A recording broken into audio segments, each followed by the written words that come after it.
आज सिकंदर महान अथवा अलेक्जेंडर द ग्रेट के विषय में कुछ महत्वपूर्ण और रोचक जानकारियों पर चर्चा करते हैं कि आप यह जानते हैं क्या कि अकेले यूनान में मैसेडोनिया में अलेक्जेंडर नाम के 5 शासक हुए हैं और उनमें से जिस अलेक्जेंडर द ग्रेट को आप जानते हैं और जिसका हमारे देश के पंजाब सीमा प्रांत के राजा पोरस के साथ इतिहास प्रसिद्ध युद्ध हुआ था, वह किस क्रम यानी किस नंबर का था।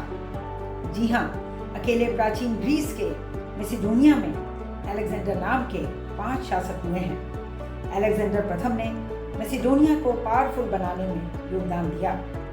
अलेक्जेंडर सेकेंड ने अपने राज्य के इकोनॉमिक डेवलपमेंट की ओर ध्यान दिया, लेकिन जिसे one of the greatest military mind in history कहा जाता है, जिसकी मिस्र विजय से इतिहास में एक नए युग की शुरुआत होती है, जिसने प्राचीन विश्व के सबसे शक्तिशाली साम्राज्यों में से एक पर्शिया के महान साम्राज्य की पावरफुल आर्मी को धूल चटा दी।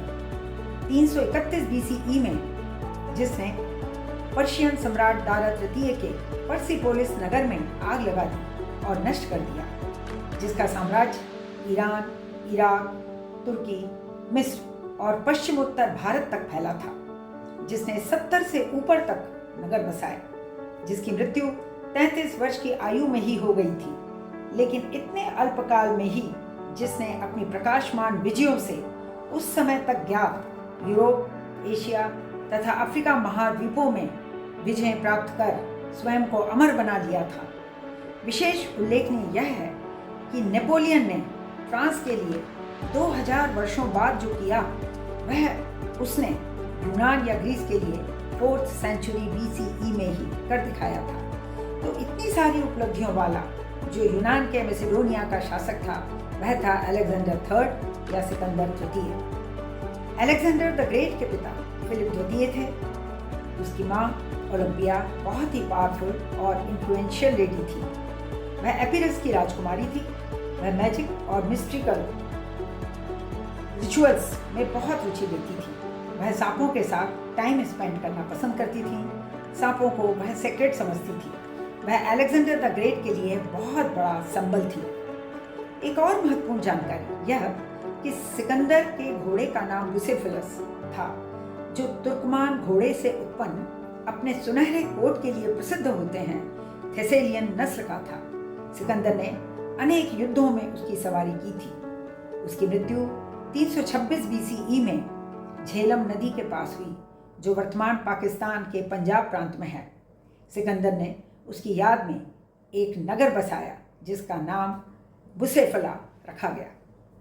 यह भी प्रसिद्ध है कि सिकंदर के गुरु एरिस्टोटल या अरस्तु ने ही उसे दुनिया जीतने का सपना दिखाया था।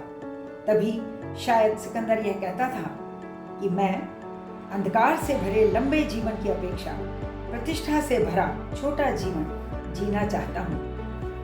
मरते समय सिकंदर महान ने जो फाइनल विशेस या अपनी 3 अंतिम इच्छाएं जाहिर की थीं, जिसका उल्लेख कर्टियर के accounts the history of Alexander और प्लूटार्क के लाइफ ऑफ अलेक्जेंडर में मिलता है, उसमें एक सिकंदर ने अपने हाथों को अर्थी से बाहर लटकाने की इच्छा व्यक्त की थी।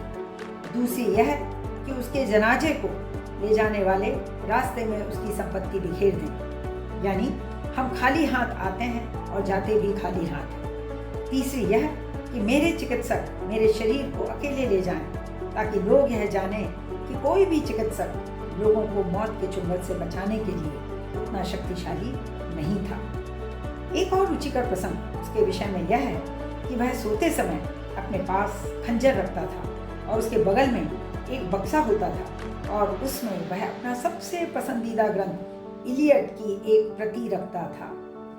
सिकंदर की मृत्यु के पश्चात उसकी पत्नी, जो बैक्ट्रियन राजकुमारी थी, उसका नाम रोक्साना था, उसने अपने पुत्र को अलेक्जेंडर फोर्थ के नाम से शासक घोषित किया, लेकिन 13 वर्ष की अल्पायु में ही उसकी हत्या हो गई। इसके पश्चात अलेक्जेंडर फिफ्थ का उल्लेख मिलता है, जो सिकंदर महान के सेनापति सेल्यूकस निकेटर के सेल्यूसिड वंश से थे।